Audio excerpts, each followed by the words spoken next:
जर तुम्ही नवबौद्ध असाल तर हा व्हिडिओ शेवटपर्यंत नक्की बघा, कारण इतिहास सांगतो जेव्हा तरुण जागा होतो तेव्हा समाज बदलतो.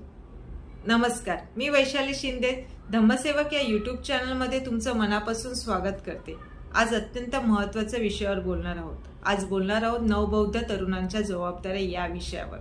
सर्वप्रथम नवबौद्ध म्हणजे काय ते समजून घेऊया. नवबौद्ध म्हणजे नुसती धार्मिक ओळख नव्हे, तर नवबौद्ध म्हणजे बुद्धीला केंद्रस्थानी ठेवणे. नवबौद्ध म्हणजे प्रश्न विचारणे. नवबौद्ध म्हणजे अन्यायाविरुद्ध लढणे. बाबासाहेबांनी धम्म स्वीकारला तो फक्त आणि फक्त मानवतेला प्रतिष्ठेकडे नेण्यासाठी होता. बाबासाहेब नेहमी सांगायचे, शिका, संघर्ष करा, संघटित व्हा. त्यात शिका म्हणजे शिक्षण घेतल्याशिवाय स्वातंत्र्य अपूर्ण आहे. शिक्षण हे वाघिणीचं दूध आहे. नवबौद्ध तरुणांनी जेव्हा शिक्षण घेतलं ते नुसतं नोकरीसाठी नाही घेतलं, ते समाज घडवण्यासाठी घेतलं आणि ते तसंच केलं पाहिजे. आता याबरोबर जबाबदाऱ्याही आल्यात ना. पहिली जबाबदारी शिक्षण घेणंच.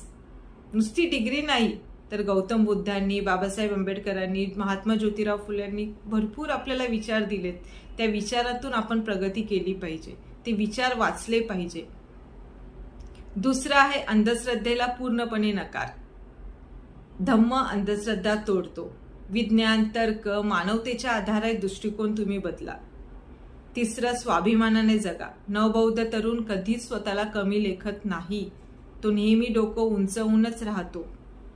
चौथा, समाजाप्रती संवेदनशील राहा.